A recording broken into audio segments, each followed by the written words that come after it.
Bismillahirrahmanirrahim. Assalamualaikum warahmatullahi wabarakatuh. Alhamdulillah wassalatu wassalamu ala Rasulillah wa ala alihi wa sahbihi wa mawalah wa la hawla wa la quwwata illa billahi wa ba'du. Alhamdulillah, segala puja dan puji hanya milik Allah subhanahu wa ta'ala. Salawat dan juga salam kita hadiahkan kepada Rasul kita Nabi besar Muhammad sallallahu alaihi wa ala alihi wasallam. Sebelumnya saya minta maaf, saya terlalu cepat, biasanya saya yang paling lambat pula. Sekarang jamaahnya yang lambat.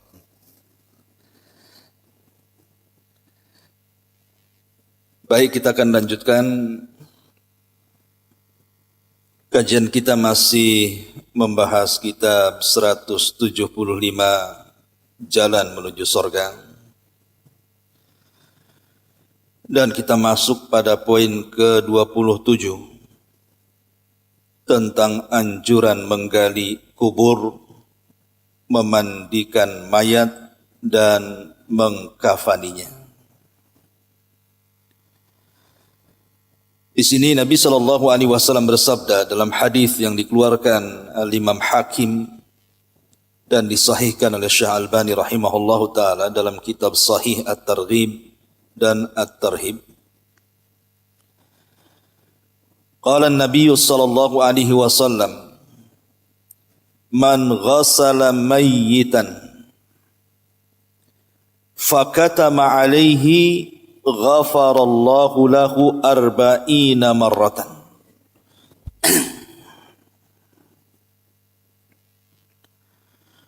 Wa man kafana mayyitan kasahullahu min sundusin wa istabrakin fil jannati.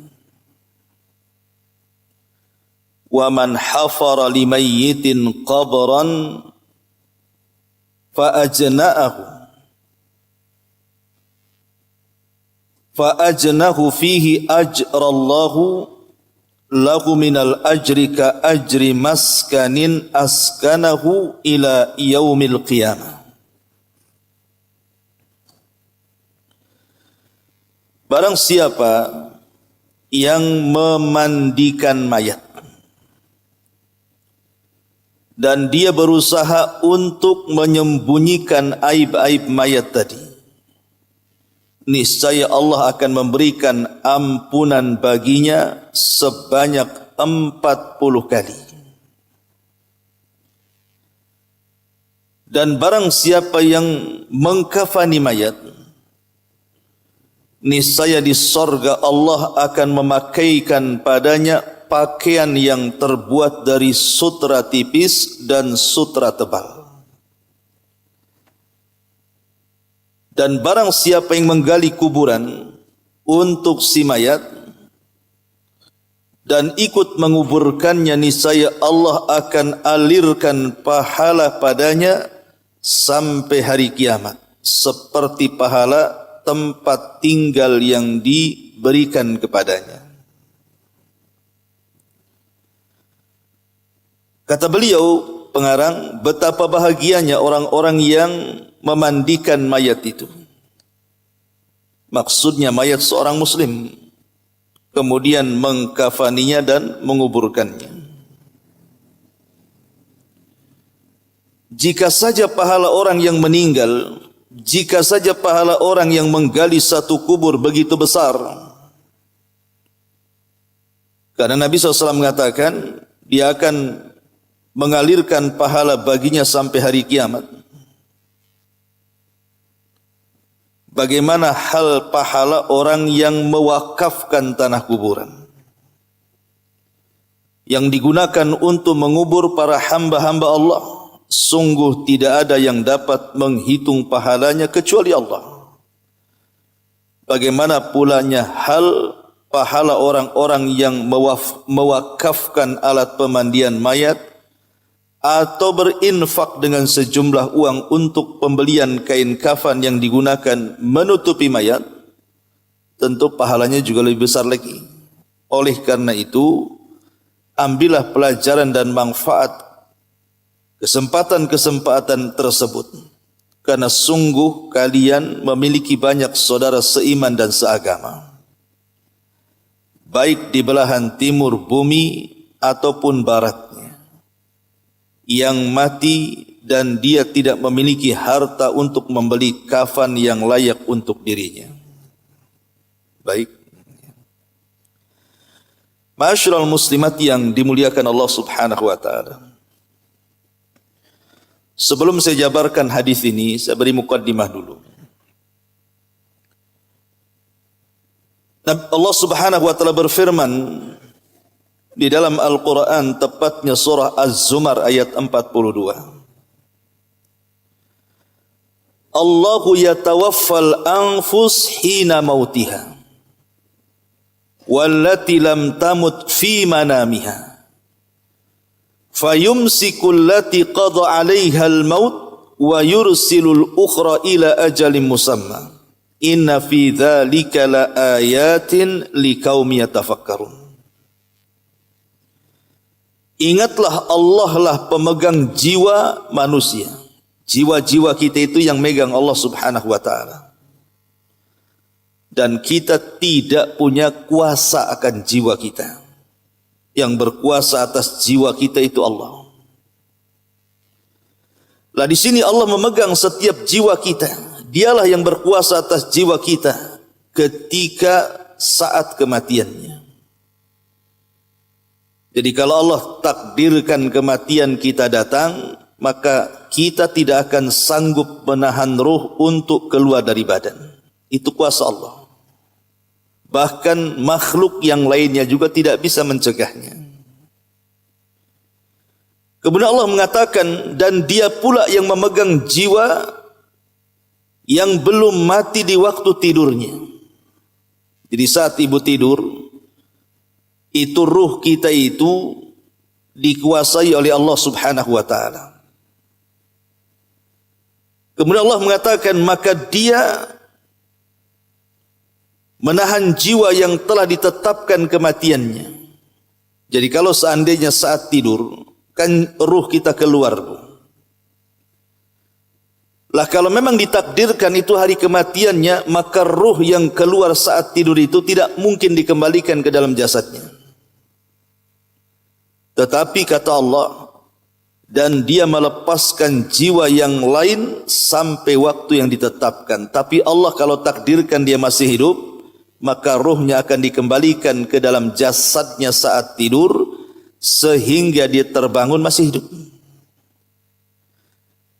Makanya doa setelah tidur itu apa, Bu? Alhamdulillahilladzi ba'dama ahyana ba'dama amatana wa ilaihin nusyur.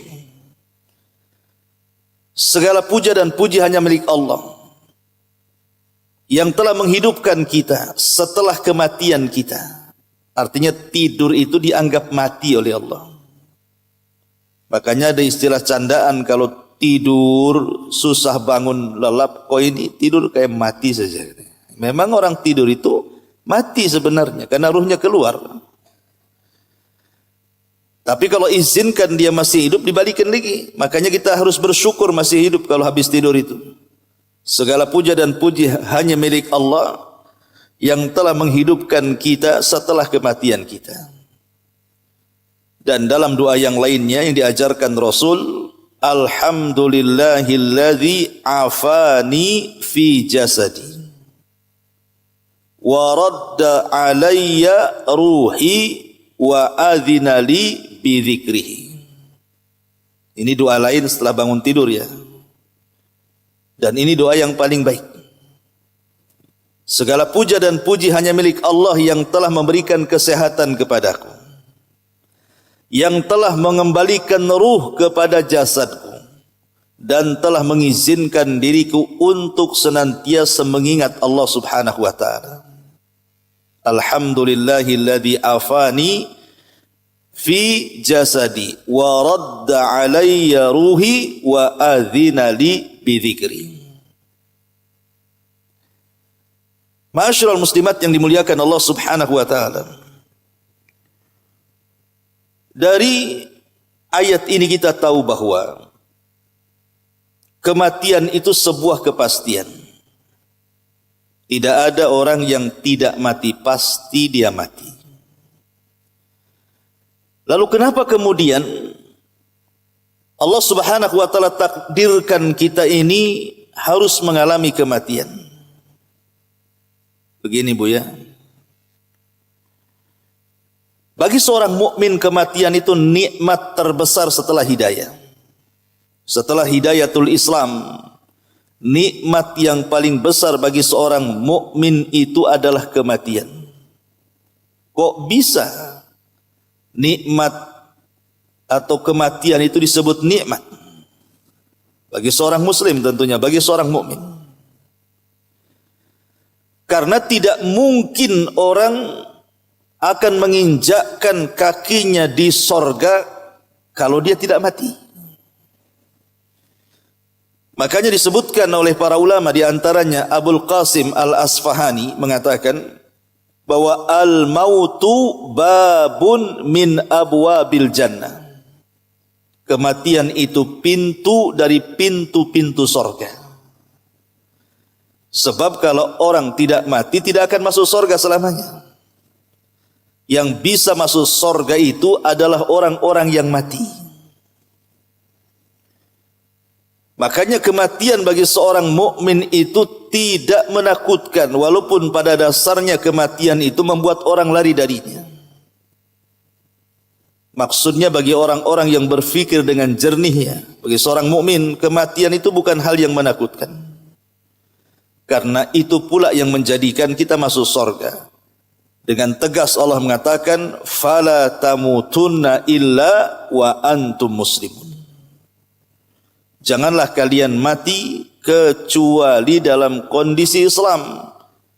Makanya sekelas Nabi Yusuf saja di atas puncak karirnya, dia berdoa kepada Allah Subhanahu wa taala, tawaffani musliman wa alhiqni bis salihin. Ya Allah, wafatkan aku dalam kondisi Islam dan gabungkan aku bersama orang saleh. Lihat di sini doa Nabi Yusuf, ya Allah matikan aku dalam Islam, karena kematian itu nikmat terbesar setelah Islam. Karena tidak mungkin orang masuk surga kecuali mati. Lalu apa ibrah kematian itu? Tentu kan ada ibrahnya Bu. Kenapa Allah Subhanahu wa taala mewafatkan kita ini? Pertama, kalau orang tidak mati Bu, hidup terus. Kira-kira Batam ini bisa gak menampung orang sebanyak itu? Gak akan mampu, jangan Batam, satu dunia pun tidak bisa menampung manusia. Kalau sejak zaman Adam sampai hari ini, bahkan sampai kiamat tidak ada orang mati, berapa jumlah manusia itu? Sementara orang yang dikubur lebih banyak jumlahnya dibandingkan orang yang hidup di atas bumi. Sejak zaman Adam loh sampai hari ini, berapa coba jumlah manusia yang sudah dikubur itu? Kita tidak tahu jumlahnya. Kalau seandainya tidak ada kematian, Nabi Adam masih hidup, anak-anaknya masih hidup, Nuh masih hidup, kaumnya masih hidup, sampai kepada kita. Mungkin susah orang hidup di bumi ini, berdesak-desakan tuh nantinya. Lah dengan adanya kematian itu, sehingga manusia yang lainnya bisa tenang hidup di bumi. Karena masih luas bumi yang kita tempati, tidak sempit. Maka dibuatlah kematian. Yang kedua, kenapa Allah Subhanahu wa taala mematikan kita? Allah ingin mematikan kita ini sebagai bentuk ibtilah, ujian. Makanya Allah mengatakan, alladzi khalaqal mauta wal hayata liyabluwakum ayyukum ahsanu amala. Dialah yang menciptakan kehidupan, dialah yang menciptakan kematian. Untuk apa? Kata Allah Subhanahu wa taala, liyabluwakum, untuk menguji kalian. Siapa di antara kalian itu yang baik amalannya, bukan yang banyak amalannya ya, yang baik amalannya. Karena banyak amal itu belum tentu baik. Bisa saja riya, bisa saja sum'ah, bisa saja menyelisih sunnah, dan begitu seterusnya. Kalau seandainya orang tidak mati, bagaimana kemudian Allah akan menilai? Orang ini layak masuk surga, orang ini layak masuk neraka. Dan tidak ada gunanya juga surga neraka jadinya kalau orang tidak mati. Maka kalau seandainya tidak ada kematian, yang jahat akan bahagia dengan kejahatannya, yang baik akan tersiksa dengan kezalimannya, dengan posisi dia orang yang dizaliminya. Maka dengan adanya kematian itu ada balasan di situ. Makanya ujian, jangan sampai kita mati su'ul khotimah, matilah husnul khotimah. Yang ketiga, bahwa kematian itu kita disampaikan kepada sesuatu yang yakin bahwa kita ini betul-betul hamba Allah Subhanahu wa taala. Kita ini makhluk, bukan khalik, yang tidak disentuh dengan kematian. Tapi makhluk itu pasti disentuh dengan kematian. Dan kita harus yakin, kenapa? Karena setiap hari kita melihat ada orang mati. Masa nggak yakin juga kita akan mati? Hari-hari tengok orang mati kok. Kalau orang hari-hari tengok orang mati merasa dirinya hidup terus, kan orang seperti ini tidak menggunakan akalnya. Hari-hari ada orang mati itu. Artinya mati itu kan sebuah antrian sebenarnya. Boleh jadi kemarin si Alan, hari ini entah siapa, besok pula ibu pula mati. Tak tahu kematian itu. Karena kematian sebuah kepastian dan sebuah keyakinan. Karena hari-hari kita melihat ada orang yang mati. Dan itu menunjukkan kita ini makhluk lemah. Ada zat yang kuat yang bisa mencabut dan menetapkan ruh pada jiwa seseorang. Kemudian yang keempat, bahwa kematian bagi seorang mukmin itu adalah bentuk kesempurnaan kekuasaan Allah. Allah Maha Kuasa. Allah Maha Kuat. Bisa saja membuat mati, bisa membuat hidup. Artinya beriman dengan kematian itu harusnya memantapkan tauhid kita kepada Allah. Supaya kita tidak lalai. Dan dengan kematian itu bisa menjadi ibrah bagi yang lainnya. Ini diantara hikmah kenapa? Makanya kemudian Abu Darda radhiyallahu an sampai mengatakan, kafa bil mauti wa'idha. Cukuplah dengan adanya kematian itu menjadi sebuah peringatan kepada kita bahwa kita tidak akan hidup lama. Ma'asyiral muslimat yang dimuliakan Allah Subhanahu wa taala. Di sini Nabi SAW menjelaskan kepada kita tentang hak bagi kita yang hidup terhadap orang mati. Hak-hak yang harus dipenuhi orang hidup kepada orang mati itu banyak. Seperti contohnya apabila orang meninggal dan dia meninggalkan harta. Maka yang pertama kali yang harus dilakukan adalah pastikan si mayat itu terpenuhi fardu kifayahnya. Boleh jadi mungkin tidak ada kain kafan, belikan kain kafan dari harta si mayat. Harta waris maksudnya. Kalau memang kuburan itu harus dibeli, maka ambil dari harta si mayat untuk membeli lubang kuburan itu. Atau kalau memang yang memandikan jenazah ataupun ambulan yang mengantarkan jenazah ke kuburan itu perlu biaya, maka diambil dari harta warisnya dulu. Jangan kemudian sibuk bagi waris, warisan dari si mayatnya pula tidak diurus. Maka ini kewajiban kita, ambil dari harta si mayat, beli kain kafan, beli kuburan, sewa ambulan, kasih bayar orang yang memandikan. Yang kedua, kalau si mayat ini punya hutang kepada manusia dan ada bukti hutang piutang itu, maka ambil juga dari harta waris, bayarkan hutang itu walaupun habis. Walaupun habis ya Bu ya. Bayarkan semuanya. Bagaimana kalau masih kurang? Umpamanya warisannya 50 juta, hutangnya pula 1 miliar. Kan enggak balance, Bu. Ya. Maka kita katakan yang 50 juta bayarkan.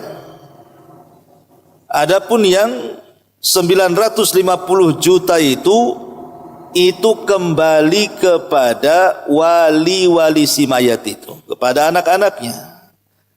Apakah mau dibayarkan dalam bentuk birrul walidain ataukah tidak dibayarkan, itu bukan sebuah kewajiban. Jadi kalau orang tua meninggal menyisakan hutang, maka kewajiban membayar itu dari warisan. Kalau warisannya habis, kemudian belum cukup juga untuk membayar hutang, maka bukan kewajiban anak membayarkan. Kalaupun anak mau membayarkan, itu hanya sekedar mimbabit tabarru, hanya berbuat baik anak kepada orang tua yang sudah meninggal. Kalau memang anaknya sanggup membayar dan dia ingin birrul walidain setelah kematian orang tuanya, bayar supaya orang tuanya tidak tersiksa dengan hutangnya. Tapi kan tidak semua anak itu punya kelebihan harta. Ada orang tua hutangnya numpuk, anaknya pula miskin. Apalagi anaknya sudah berumah tangga lagi. Maka bukan kewajiban anak untuk membayarkan orang tuanya. Kalau begitu berarti tanggung jawabnya di akhirat. Kemudian yang ketiga, kalau memang si mayat ini punya hutang kepada Allah Subhanahu wa taala dalam bentuk kafarah umpamanya ya. Mungkin pernah berhubungan suami istri di bulan Ramadan, kemudian meninggal dan belum membayar kafarah, maka ambil dari harta si mayat itu, berikan 60 fakir miskin, kasih makan tuh. Ini yang ketiga. Yang keempat, tunaikan wasiatnya. Dan wasiat itu ada dua hukumnya. Ada wasiat yang wajib dilaksanakan, ada wasiat yang sunnah saja dilaksanakan. Kalau wasiat orang tua tadi sebelum meninggalnya dia berwasiat kepada kita bahwa dia punya hutang kepada si fulan, si allan, si anu, si ini, maka wasiat seperti ini harus dilakukan anak, bayar, wajib ya hukumnya. Tapi kalau wasiatnya itu hanya anjuran kebaikan saja, nah kalau ibu meninggal nih, tolong ya akur dengan saudaramu, kan itu kan wasiat juga, bantu tuh tetanggamu dan begitu seterusnya. Ini hanya anjuran sunnah saja, jadi tidak wajib dilaksanakan. Lah ini diantara ketentuan-ketentuan yang harus kita berikan kepada hak seorang yang meninggal. Lah salah satunya juga adalah hadis yang kita bahas ini. Ini kewajiban orang hidup kepada orang mati. Di sini Nabi SAW mengatakan, man ghassala mayyitan, siapa yang memandikan mayat, fakata ma'alaihi, Kemudian dia pun berusaha menyembunyikan aib.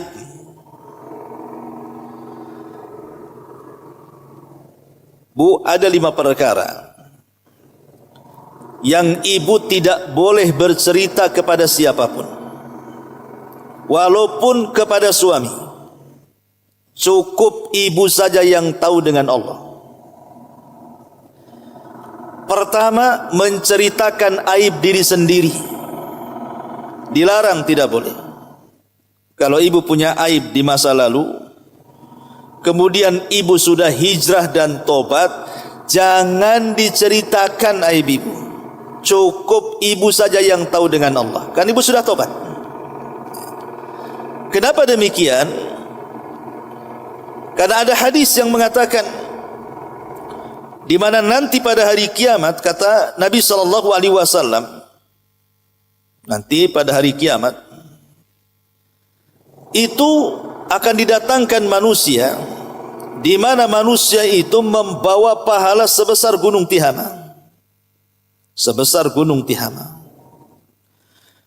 Tetapi pahala sebesar itu dihancurkan oleh Allah Subhanahu wa taala karena maksiat yang tidak terang-terangan. Artinya setiap kita itu kan pasti punya maksiat yang tidak ada yang tahu kan, rahasia. Ya. Lah maksiat rahasia ini bahaya dalam hadis ini, karena bisa menghancurkan banyak amal.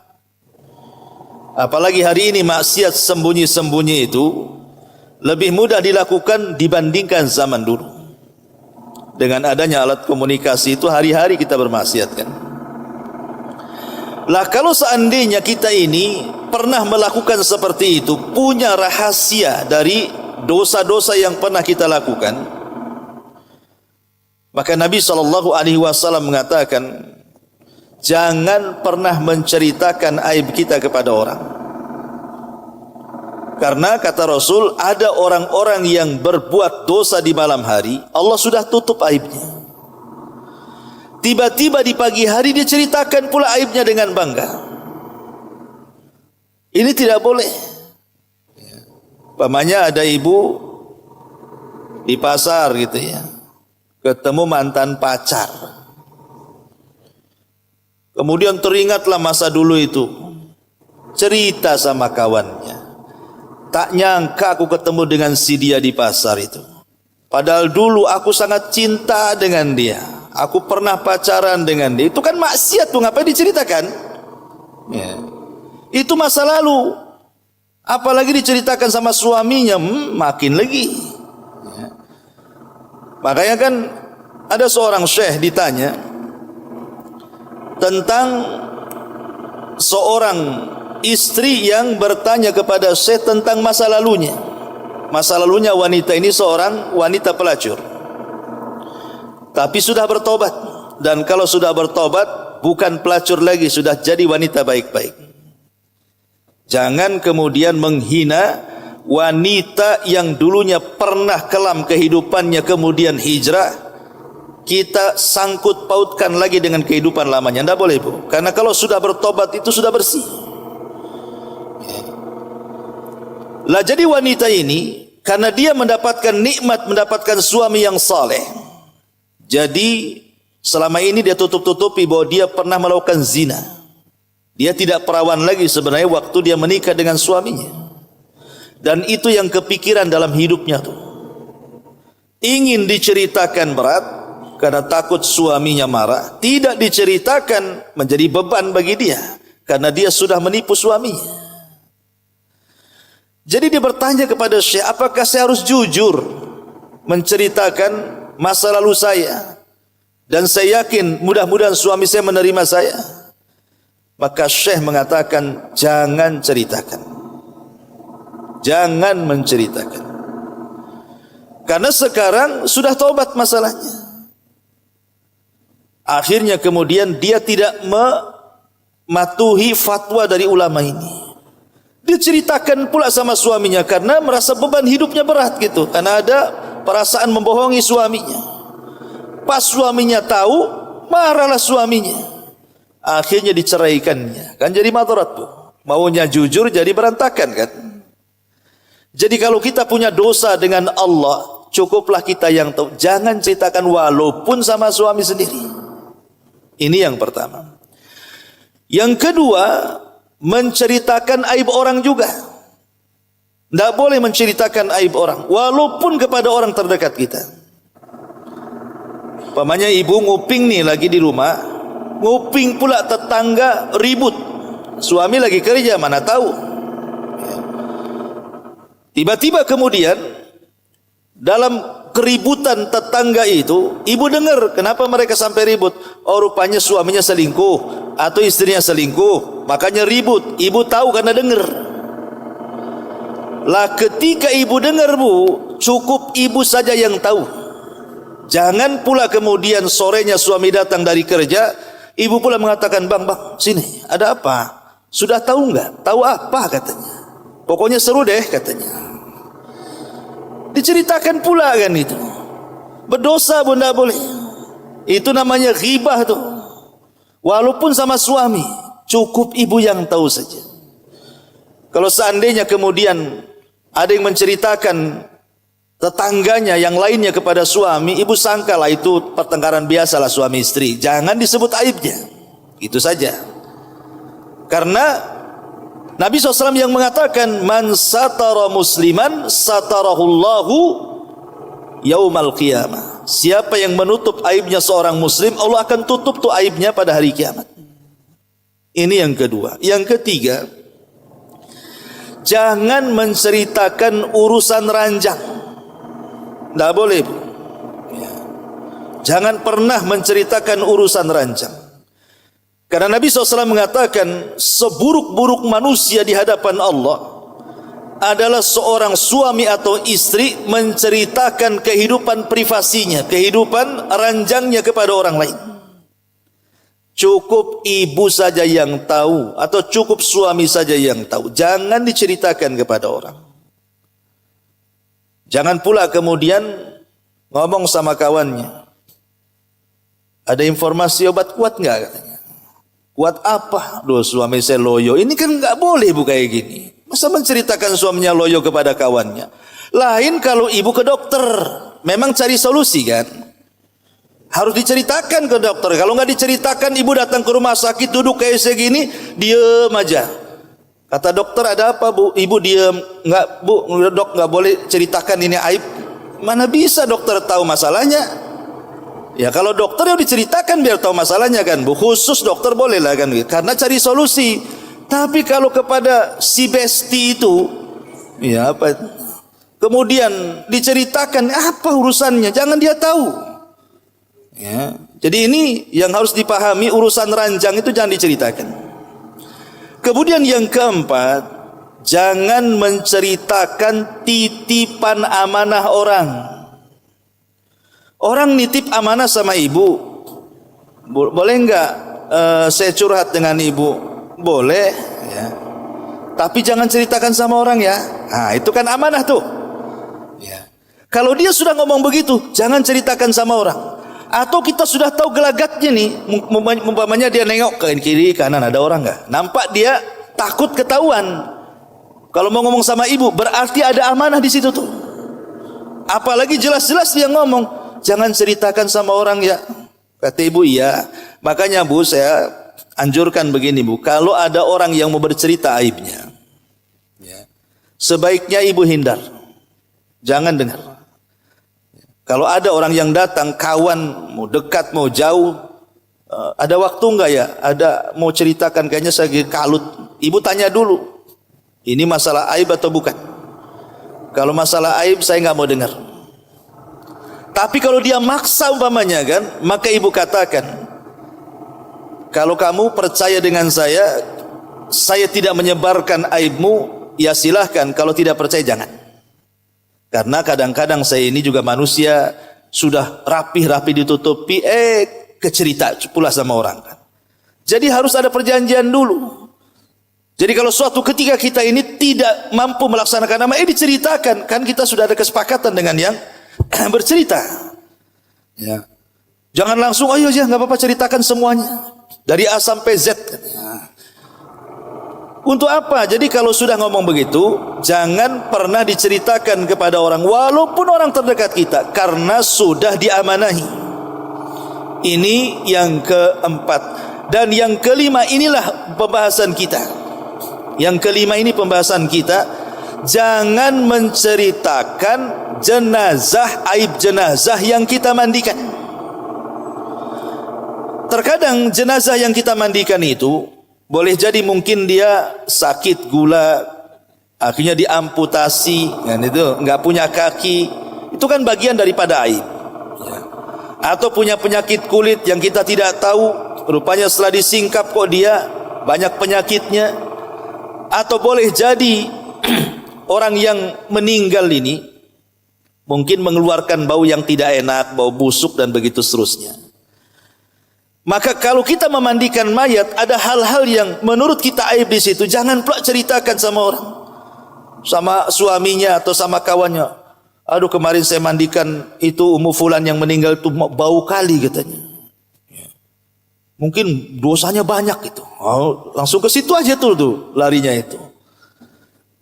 Lah ini nggak ada urusan bau dengan tidak bau kan begitu Bu ya? Karena bisa saja mungkin karena lama tidak dimandikan kan mengeluarkan aroma yang tidak bau juga kan gitu. Makanya kenapa Rasul mengatakan segerakan pemandian jenazah itu supaya tidak bau, supaya cepat dikasih kapur barus, akhirnya terjagalah itu si mayat itu.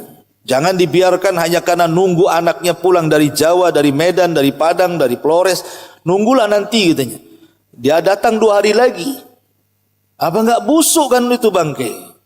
Jadi ada faktor-faktor yang lainnya. Intinya aib apapun yang dilihat, maka jangan diceritakan. Dari sini pelajaran Bu, kalau ada keluarga kita yang meninggal, jangan semua orang memandikan.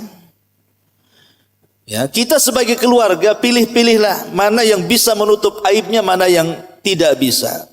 Mana yang banyak diamnya, mana yang banyak embernya. Ya.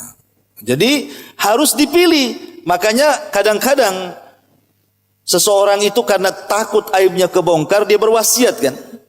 Yang memandikan saya si Ummu Fulan lah. Saya tidak mau yang lain. Karena tahu si Ummu Fulan ini, dia bisa menjaga amanahnya. Ibu berwasiat saja kepada keluarga, kalau saya mati, kalian jangan mandikan saya ingin mandikan ustazahnya si Anu. Nah, gitu ya, supaya aib kita tidak terbongkar di situ.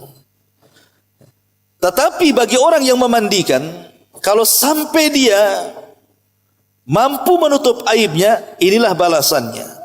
Kata Nabi SAW, man ghassala mayyitan fakatama alaihi ghafarallahu lahu arba'ina marratan.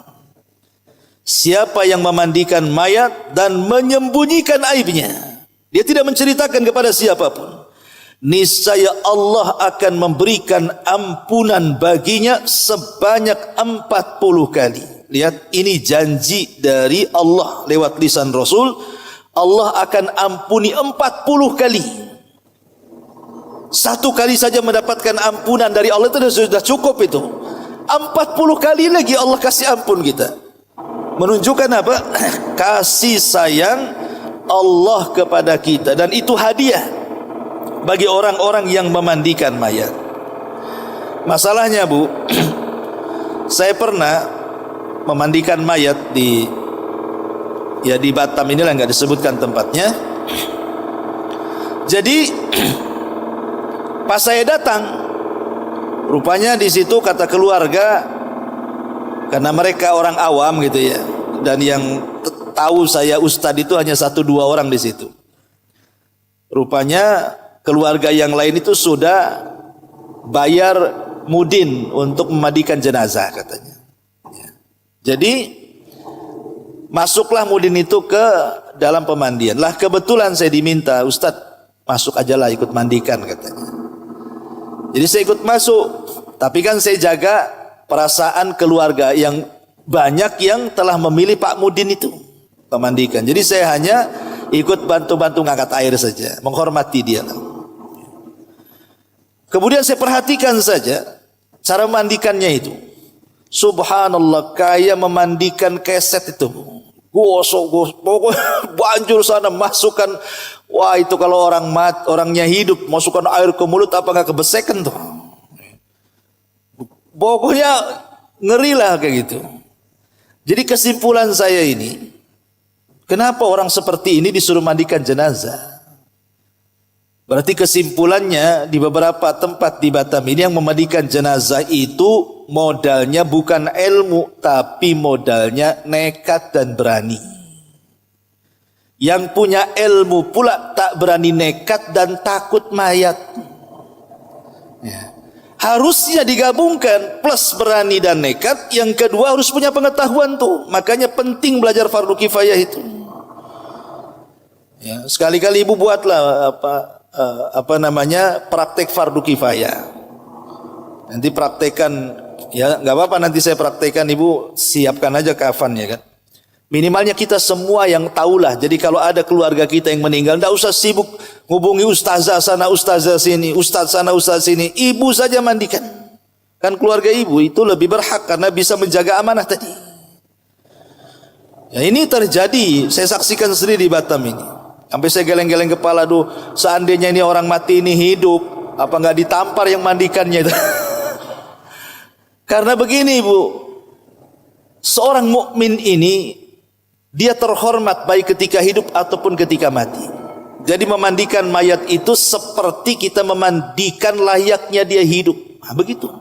Pandang orang yang mati yang kita mandikan itu seolah-olah dia hidup. Gimana caranya? Ya tentu dengan hati-hati. Jangan pernah memandang auratnya, tutup auratnya, kalaupun mandikan di bawah kain dan begitu seterusnya. Karena kalau dia hidup pasti malu dipandang aurat. Nah, ini penting juga adab memandikan jenazah ini. Tapi kalau orang kemudian mau menginfakkan atau mewakafkan dirinya untuk memandikan mayat, maka pahalanya besar sekali. Pahalanya besar. Ya. Man ghassala mayyitan fakatama alaihi ghafarallahu lahu arba'ina marratan. Kemudian kata Nabi SAW, wa man kafana mayyitan, barang siapa yang mengkafani orang yang sudah meninggal, kasahullahu min sundusin wa istabrakin minal jannah, maka Allah akan berikan pakaian kelak di sorga dari bahan sutra tipis dan juga tebal. Dan ini menunjukkan apa?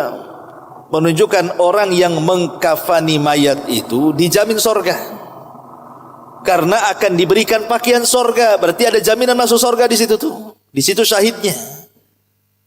Makanya bu, penting ibu belajar fardu kifayah. Syukur-syukur umpamanya bu, ibu yang punya uang, ya, belilah kain untuk mengkafani.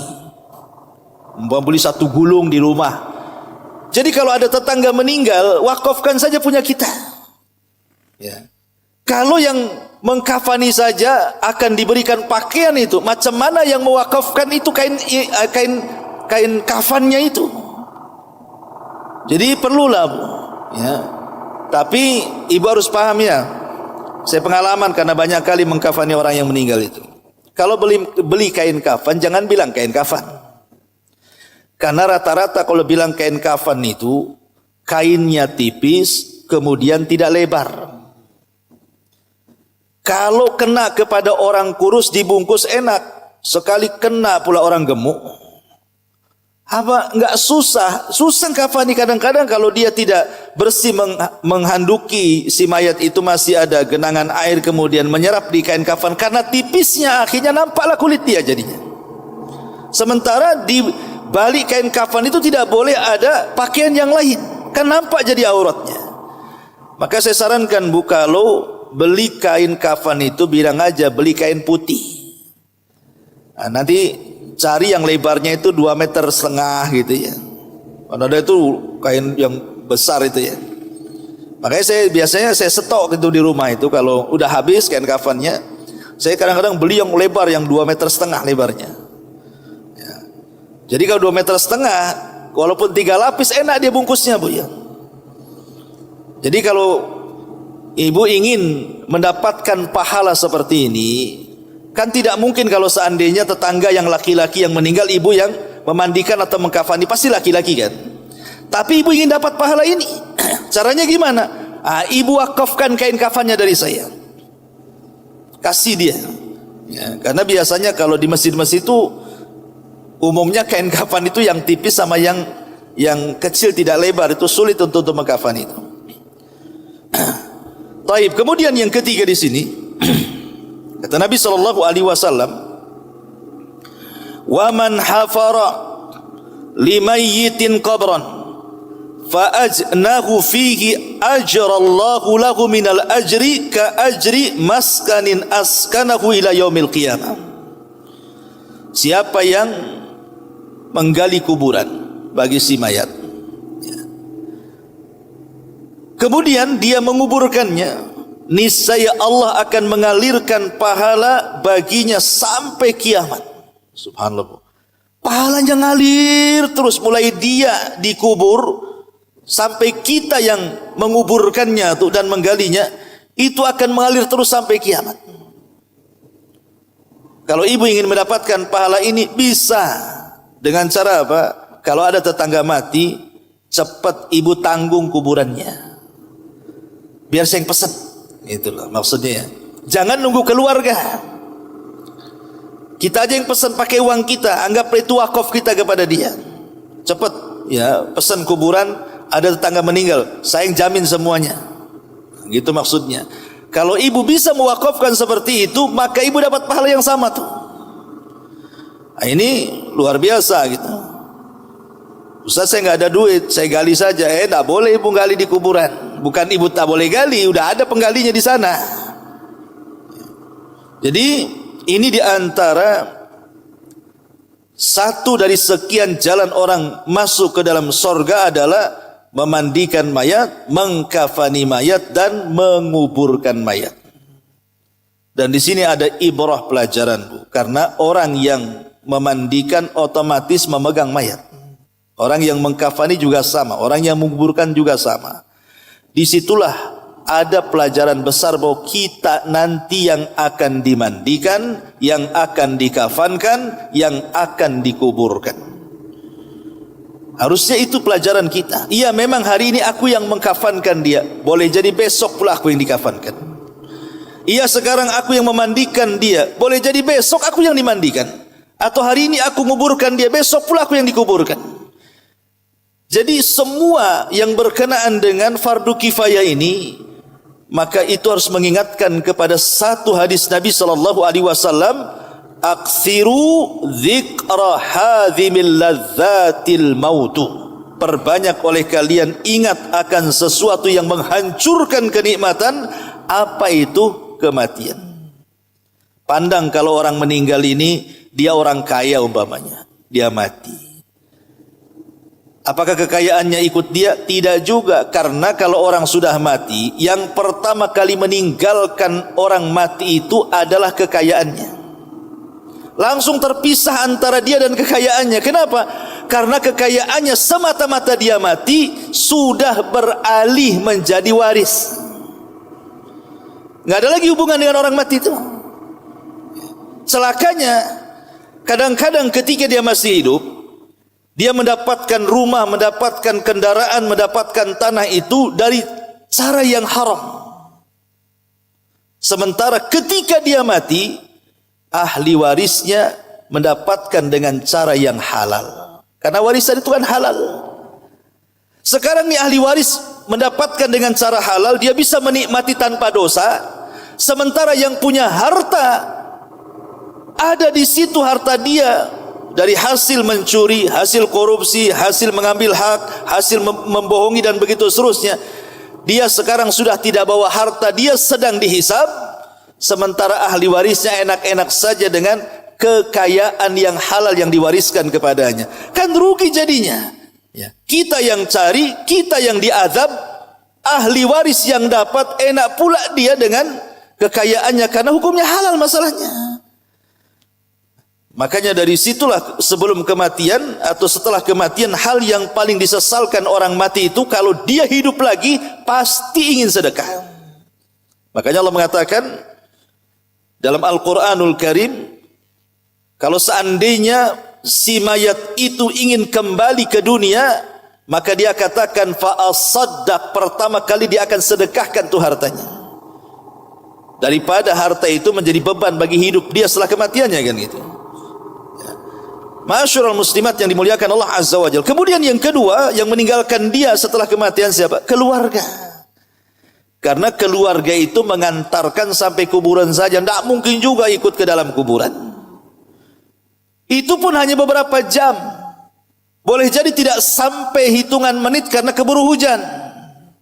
Habis menguburkan, hujan gede, pulang semuanya. Cuma sebentar aja kan. Jadi keluarga itu akan meninggalkan dia, bahkan si mayat itu sampai mendengar suara terompahnya ketika keluarga mengantarkan ke kuburan itu, kemudian meninggalkan dia, itu masih terdengar suara sandalnya sayup-sayup sampai les hilang. Dan ingat, kesedihan keluarga saat ditinggal mati orang yang dicintainya, itu kesedihan yang sesaat, Bu. Apa ada kalau seandainya istri ditinggal mati suami, kemudian nangisnya seumur hidup? Enggak, Bu. 3 hari saja sudah melirik tuh ke yang lainnya tuh. Apalagi memang dari dulu didoakan kapan mati kan. Mati betul. Alhamdulillah malah kan. Kan ada tuh ya kayak gitu ya. Karena apalagi ahli waris kan. Wow, saya Masya Allah kadang-kadang aneh. Saya pernah dipanggil 2 kali. Pertama dipanggil saat kematian orang tuanya, saya dipanggil. Jadi saya disuruh ngurus jenazahnya. Ya saya uruslah, mandikan, kafan sampai dikuburkan. Saya lihat kesedihannya dari raut wajah mereka luar biasa, sedih banget. Sampai menceritakan kebaikan ke orang tuanya. Pokoknya sayang kenapa dia sampai meninggal. Selang 1 minggu saya ditelepon lagi, Bu. Bisa nggak Ustaz datang apa? Kami ribut harta waris katanya.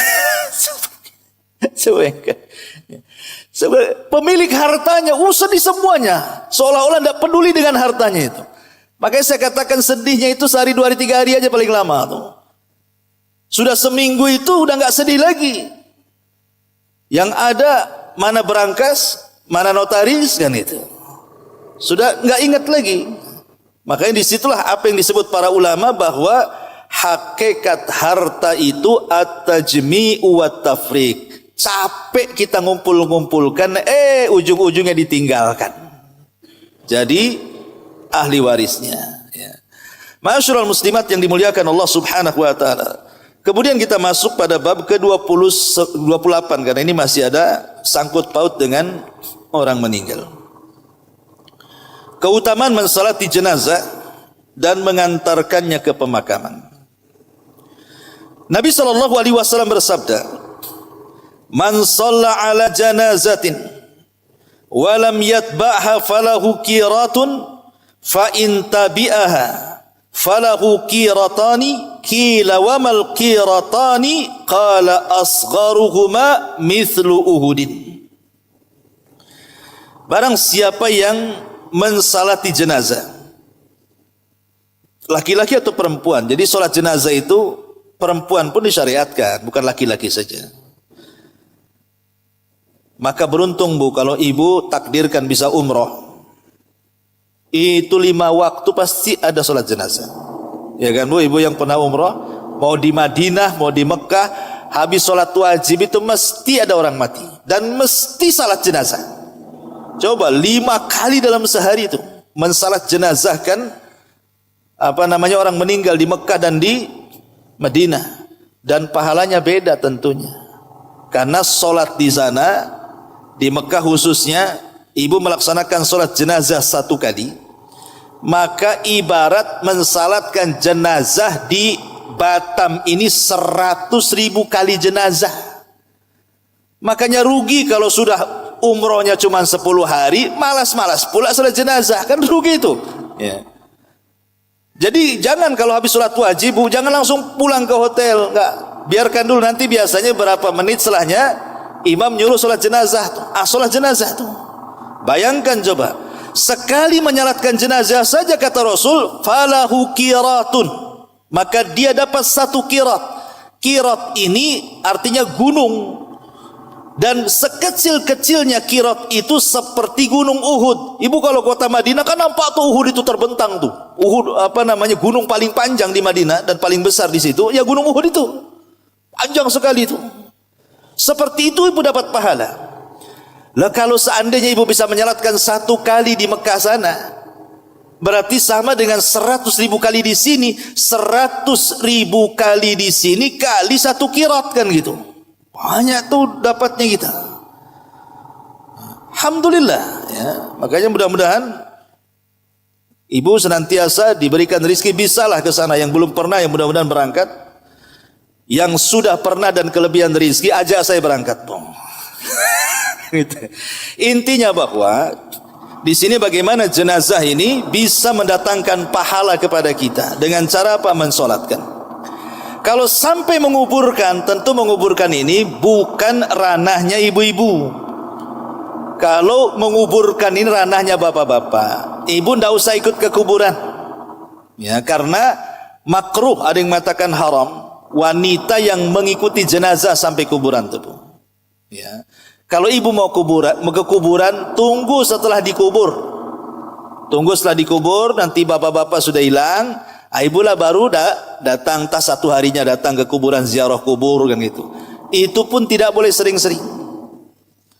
Karena Rasul mengatakan la'anallahu zawaratil kubur wa fi riwayatun zuwaratil kubur.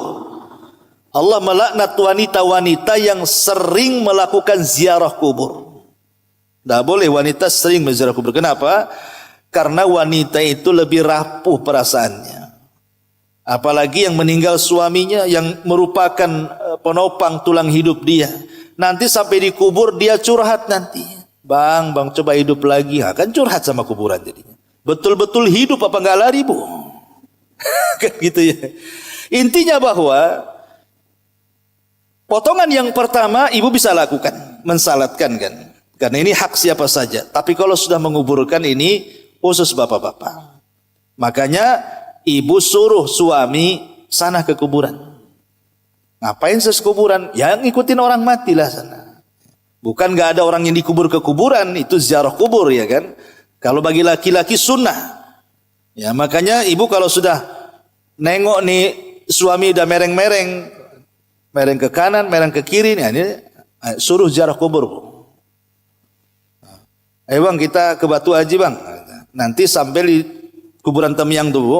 Ibu parkirkan tuh kendaraannya sebelah kiri, suruh bang itu kuburan, nah sana pergi sana gitu loh.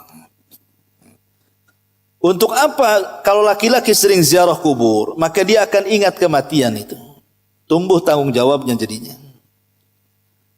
Ma'asyiral muslimat yang dimuliakan Allah Azza wa Jalla. Di sini Rasul mengatakan fa in tabi'aha falahu qiratan. Kila wa mal qiratani qala asgharuhuma mithlu Uhudin. Pentingnya seorang muslim itu, saya ibu, itu punya kawan-kawan yang baik. Punya kawan-kawan yang baik, supaya kalau Allah takdirkan kita meninggal, yang menyalati kita ini orang-orang baik. Kalau sampai kemudian ada 40 kawan kita yang baik-baik, yang tauhidnya bagus gitu, yang akidahnya bagus, menyolatkan kita Bu, 40 orang, itu cukup jadi syafaat bagi kita. Makanya kenapa Hasan Al-Basri rahimahullahu ta'ala sampai mengatakan aktsiru min sahibikum as-salih fa innahu yanfa'ukum yaumal qiyamah. Perbanyak oleh kalian mencari teman-teman yang soleh, yang soleha kalau perempuan, dan itu akan bermanfaat bagi kalian pada hari kiamat. Ya, jadi kayak pengajian begini kan berkawan, ya, menyapa akrabi. Jadi kalau seandainya ibu meninggal, mereka mau menyolatkan kita. Tapi kalau ibu musuhi, ya, pinjam uang nggak dibayar, mati mana mau dia nyolati? Ngapain solati? Utang dia nggak dibayar katanya. Kan jadi repot ibu ya. Apa yang saya nyolati dia? Aku aja digibahi dia. Jadi intinya bahwa dalam masalah salat ini penting sekali. Karena bagaimanapun salat ini salah satu doa mustajab. Kan ada 4 doa mustajab orang yang sedang mati itu Bu. Pertama saat dia sedang sakarat. sedang nazak, sedang koma. Disitulah kata Rasul, jangan bicara kecuali kebaikan. Doakan, karena itu mustajab. Yang kedua, setelah dia mati, setelah dia betul-betul nyawanya keluar, ya, dan dipastikan dia meninggal, disitulah berdoa. Doa kita mustajab. Yang ketiga, ketika sholat. Ya, karena kan sholat jenazah itu kan 4 takbir. Takbir pertama baca Fatihah. Takbir kedua baca sholawat Ibrahimiyah. Takbir ketiga, inilah tempat doa setelah takbir ketiga. Berdoalah. Minimalnya doa 3. Kalau kita tidak hafal, karena ada doa warid dari Nabi SAW kan. Nah, tapi kan tidak semua orang hafal karena panjang. Nah, maka ibu boleh berdoa kepada si mayat itu dengan 3 doa. Pertama, mintakan ampun akan dosanya. Yang kedua, mintakan rahmat akan orangnya, ya Allah rahmati dia. Yang ketiga, mintakan mudahkan hisabnya. Baru yang terakhir, ya ketika setelah dikuburkan, ibu ziarah kubur, disitulah doa mustajabnya. Lah salah satunya doa mustajab itu saat sholat tuh. Maka saat sholat itu pada takbir yang ketiga, khususlah dalam berdoa. Syukur-syukur ibu hafal itu doa-doa warid itu. Ya karena memang jarang ada orang meninggal, kadang-kadang sudah hafal lupa lagi kan. Makanya kalau dengar pagi kalau ada pengumuman innalillahi, ibu langsung hafalkan tuh doanya tuh. Ya mudah-mudahan hafal sampai sholat gitu ya. Ini yang berkaitan dengan jenazah juga. Yang terakhir yang urutan 29 karena ada kaitannya juga. Di sini Nabi SAW mengatakan keutamaan memperbanyak jumlah orang yang mensalati jenazah dari kalangan ahli tauhid. Ma min rajulin muslimin yamutu fayaqumu ala janazatihi arba'una rajulan la yusyrikuna billahi syai'an illa syafa'ahumullahu fihi. Tidaklah seorang muslim meninggal lalu 40 orang yang tidak pernah berbuat syirik kepada Allah sedikit pun mensalati jenazahnya, melainkan Allah akan memberikan syafaat kepada mereka karenanya. Dan Rasul mengatakan man shalla alaihi thalathatu sufufin faqad aujaba. Barang siapa yang mensalati jenazah sampai 3 barisan atau 3 saf, maka wajib padanya. Yang dimaksud wajib padanya adalah wajib padanya mendapatkan sorga dengan rahmat Allah sebagai janji dan keutamaan dari Allah Subhanahu wa ta'ala. Nah, ini juga keutamaan orang yang mensalati jenazah. Makanya tadi saya katakan carilah teman sebanyak-banyaknya, tentunya yang seakidah, yang bagus tauhidnya, dan ibu berpesanlah kepada kawan-kawan, tolonglah nanti kalau saya meninggal salatkan ya ya. Emang kapan meninggalnya? Itu nggak enak tuh pertanyaannya tuh. Tanya gitu. Enggak, kalau meninggal kok ditanya kapan meninggalnya. Ya, tolong ya salatkan saya gitu. Nanti ketemu kawan yang lain gitu juga. Jadi kepikiran dia, iya dulu waktu masih hidup dia pernah ngomong nggak enak juga saya ingin salatkan. Karena jadinya gitu kan, Bu. Ya. Tapi kalau pertanyaan tadi nggak usah dijawab. Emang kapan meninggal? Nggak usah dijawab, Bu. Ya. Kalau dijawab mungkin besok, nanti meninggal betulan. Artinya di sini bahwa perlunya kita punya teman-teman yang baik dan minta kepada Allah Azza wa Jalla meninggal di hari-hari terbaik. Pamannya minta kepada Allah meninggal di hari Jumat gitu ya. Atau di bulan Ramadan minta ya, di waktu-waktu yang berkah gitu ya. Ataupun minta kepada Allah meninggal di tempat-tempat berkah seperti ketika umroh di Mekah gitu ya. Minta nggak masalah. Atau minta kepada Allah agar kita ini meninggal dalam kondisi terbaik. Dalam kondisi terbaik. Pamannya minta, ya Allah kalau saya harus meninggal tolonglah meninggal waktu sujud, waktu puasa, waktu baca Quran. Nah, begitu.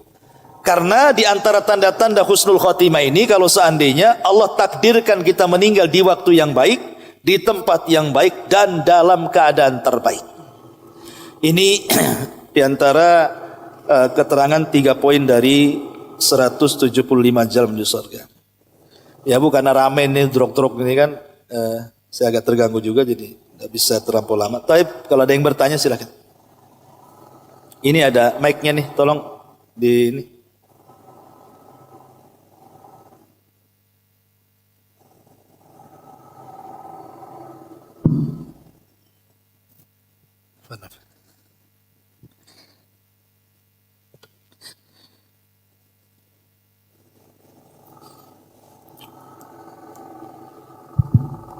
Bismillahirrahmanirrahim.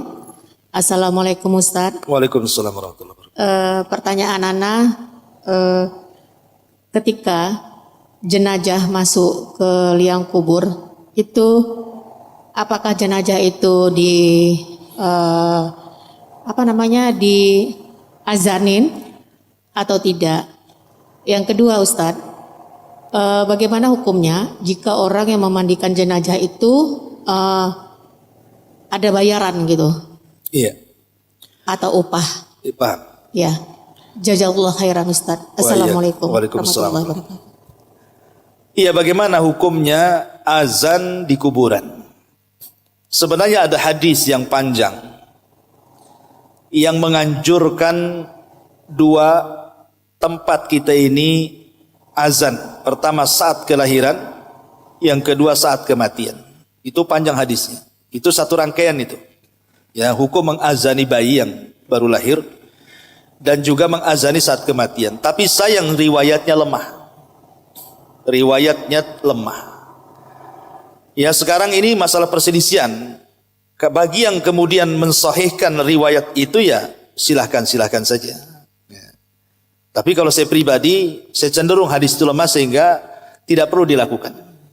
Tapi kalau ada saudara kita yang mengazani, ya biarkan saja. Boleh jadi dia berpegang riwayat itu sahih menurut dia, atau mungkin menurut ulama dia, kiai dia kan. Ini kan ranahnya khilaf, Bu. Tidak perlu kemudian kita ribut gara-gara azan atau tidak azan kan gitu ya. Ini masalah fikih. Ya. Karena ada orang yang saking kencengnya dengan sunnah menganggap itu bid'ah, akhirnya kemudian mengingkari sampai jangan diazani. Enggak gitu juga kan gitu. Karena mungkin dia berpedoman riwayat itu sahih bagi dia, makanya dia azan di kuburan. Dan mereka beralasan seperti bayi yang lahir diazani, karena bayi saat lahir itu kan ditusuk lambung sebelah kanan atau kiri oleh setan sehingga dia menangis. Jadi tangisan pertama bayi ketika lahir itu karena ada tusukan setan. Tapi tusukan itu tidak memadaratkan, hanya ingin mengatakan akulah musuhmu, itu saja. Jadi setan dah ngasih tahu musuhnya siapa sama kita. Cuman kan kita belum tahu waktu bayi kan, dia ngomong begitu. Nah, dia itu ngomong begitu, aku musuhmu. Nah, jadi genderang perang itu sudah ada sejak kita dilahirkan. Kecuali dua bayi, itu tidak ada tusukan. Pertama Maryam saat kelahiran, yang kedua putranya Isa ibnu Maryam. Itu tidak ditusuk setan. Ya. Karena ada riwayatnya seperti itu. Sehingga kemudian yang mensyariatkan azan itu supaya melindungi si bayi tadi dari godaan setan, sehingga langsung diazani bahwa dia seorang muslim. Itu alasan yang mensyariatkan azan. Tapi bagi yang melemahkan azan, ya tidak perlu diazani, karena bayi yang lahir itu dengan sendirinya tanpa diazani pun sudah fitrah. Sebagaimana Rasul mengatakan kullu maulud yuladu alal fitrah. Bayi yang dilahirkan itu terlahir fitrah, walaupun diazani atau tidak, tetap fitrah dia. Artinya fitrah itu mengenal siapa Tuhannya, karena setiap ruh sudah menggunakan perjanjian di alam ruh dengan Allah Subhanahu wa taala. Alastu bi rabbikum, bukankah aku Rabb kalian? Kata ruh semuanya mengatakan dia, engkau Rabb kami. Sehingga ketika ruh dimasukkan ke dalam jasad barunya, kemudian terlahir ke dunia, maka dia terlahir fitrah. Diazani atau tidak, gitu maksudnya. Adapun kemudian diazani di kuburan, alasan mereka karena itulah akhir dia meninggalkan bumi, maka dia harus mendengar suara azan. Bagi yang mensahihkan hadisnya, tapi bagi yang tidak mensahihkan, ya tidak perlu azan, biasa saja dikuburkan. Ini jawaban yang pertama. Jawaban yang kedua tentang masalah upah. Syekh Utsaimin rahimahullahu taala ditanya tentang bolehkah orang yang memandikan jenazah itu meminta bayaran. Beliau menjawab, lihat orang ini. Kalau seandainya dia mentakrif, saya siap memandikan jenazah keluarga ibu, tapi kalau saya sekali memandikan 1 juta, mau tidak? Ya nggak apa-apa lah, daripada nggak ada lagi, bayar 1 juta. Sekarang bagaimana hukum orang yang meminta bayar seperti itu? Kata Syekh Utsaimin mengatakan, orang yang seperti ini tidak dapat pahala saat memandikannya. Sah saja saat memandikannya, tapi dia nggak dapat apa-apa. Karena dia sudah dapat 1 juta, dia nggak dapat pahala yang dalam hadis ini. Kan ini hadis ini jelas nih, siapa yang memandikan kan, mengkafankan, jelas pahalanya besar kan. Masa pahala sebesar ini ditukar dengan uang 1 juta? Nah, ini. Tapi kalau seandainya dia tidak mentarif, tapi kan tuan rumah harus tahu diri kan itu, bahwa itu sebuah pekerjaan jasa, ya harus perbuatan baik itu ya harus dibalas dengan kebaikan. Bahwa jazaul ihsan ilal ihsan, balasan yang baik itu kebaikan. Jangan mentang-mentang sudah ditolong orang, dimandikan orang, kemudian kita tidak berbuat baik. Minimalnya walaupun tidak memberikan uangnya, berilah doa terbaik, ucapan terima kasih, ucapan apa gitu ya, supaya dia juga senang. Syukur-syukur kalau kemudian dikasih uang sebagai upah tanpa dia minta loh ya, maka itu tidak apa-apa. Kalau dia memberikan, nggak apa-apa. Itu tentang masalah upah. Tapi sebaiknya ya kalau kita posisinya sebagai pemandi jenazah gitu ya, kalau memang dua-duanya ibu tolak, ibu tidak mentakrif dan ibu tidak menerima bayaran, maka ibu masuk dalam hadis ini yang kita bahas tadi. Ibu akan dapat pahala sebanyak dalam hadis tadi. Karena dua-duanya ibu tolak, enggak apa-apa, saya ini lillahi ta'ala, saya ingin ibadah ke sini. Jarang-jarang saya mandikan orang mati ini.